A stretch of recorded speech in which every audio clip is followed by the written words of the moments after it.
remember you by. For that reason, I ask you to take your first step on this journey of life and hope, if you haven't yet. And no matter how small you think it is, the 1,000-mile trip always starts with the first step. I started my first step in 2007 when I came across the story of baby Kyrillos on Ankawa.com. Baby Kyrillos was a 1-year-old child who was firstborn child to a Chaldean family in Baghdad. He was born with congenital heart disease that is incompatible with life behind or beyond childhood. His parents lost faith in everything around them, and their last hope was the World Wide Web. When I came across the story, I swallowed the bait and challenged myself. I knocked on every door at Loma Linda University where I teach, and the only thing that was in my mind is that the beating shall continue until morals improve.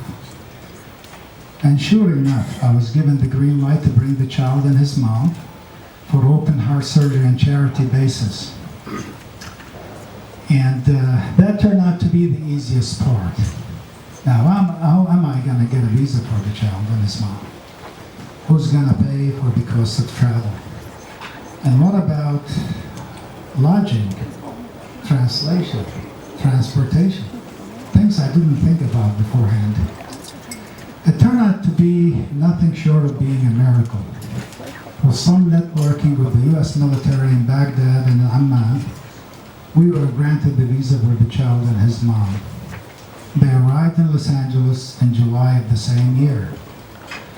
Our community, when they heard about it, showered us with its generosity beyond all expectations. My wife Leila, my daughter Ashtar, and myself had the privilege of hosting the family at our own home until treatment was over and the family departed safely. Baby Kyrillos is a healthy 9-year-old child living in Ontario, Canada at the present time.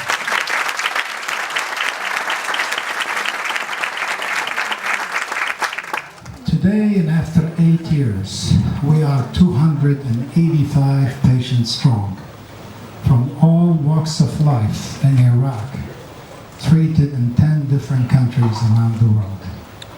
I have the luxury of brushing with Mercy not too long ago, several months ago, where they approached me for a child who needed open heart surgery. That child, along with another Muslim child from Baghdad, we were able to get to Amman, and we were able to fly a cardiac team, a complete cardiac team from the University of Indiana to Amman to do the surgeries. And they are all doing well today. Yeah. Last month we sent back to Baghdad a Muslim child who we brought for treatment in Arizona. The funny thing, I thought I was doing the family a favor by finding a Muslim family to host him. He said, no, you're a Christian, you helped me, I wanted to stay with a Christian family.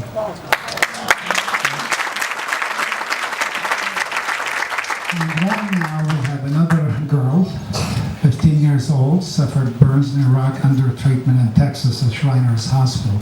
And in fact, I'm trying to work with Mercy and with another organization to bring 2 more Chaldean kids to Ohio for open heart surgery.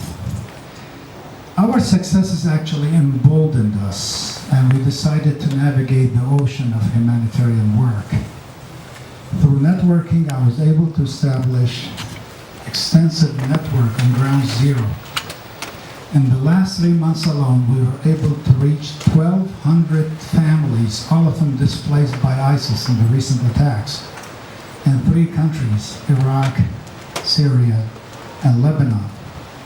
Each family was provided with a box of essential food materials, containing anywhere between 12 to 25 different items and ranging in weight anywhere between 50 to 100 pounds. 3 projects were in Iraq, one in Erbil, one in Ankara, and one around Elklish, specifically the villages of El Sharafiya, Karanjog, and Al-Baqri. We got also 2 projects in Syria, Mishli and Hasaki. And finally, the final 2 projects were in Lebanon, one in Junia and one in the famous city of Bet Ruta. Do we know what Bet Ruta is? That's the original name for Beirut. She's an Aramaic city. We did not limit, actually, our activities to humanitarian work. I was approached last month whether I am willing to help education. I will never say no to any good work. We were able to complete a project last week at Mishli where 1,000 students were supplied with all back-to-school needs for the academic years 2015-2016. That includes backpacks, jackets, clothes, pencils, pens, colors, you name it. That was completed in Mishli. And not to be left out, we must not forget the needy of this country. We do believe that charity starts at home. Folks, this is our home now, and we must attend to their needs. And along that lines, we just partners with Food Bank and with Adopt a Meal program, and we created a program of our own. We called it Feed the Hungry program, where we sponsor and also physically volunteer to prepare and serve hot meals to dwellers of homeless shelters. We had our first project in April, and we had 500 guests, and we're scheduled for another one for Thanksgiving in November.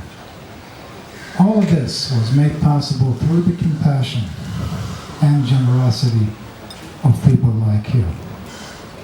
What I want to say is that for good people around you, and trust me on that one, there is a lot, for them to be able to continue their good deeds, they need your steps added to theirs in this mutual journey. We are indeed living very hard times. Every effort counts. No small donation is too small. Remember, a single grain of rice can tip the scale. Better yet, no one ever, as far as I know, became poor by giving. And finally, I want you to leave this afternoon with some food for thought. You see, skeptics always try to undermine what we do. And it's not unusual for people to say, well, what can I do? Well, I'm just one person. Well, I beg to disagree. There's a lot any person can do. Everything you've heard was done by 3 people. I'm not kidding you, only 3 people. And now I am a firm believer that to the world you might be one person. But to one person who receives your help, you might just be the world. Now thank you for coming, thank you for listening, and thank you for giving. Have a wonderful afternoon.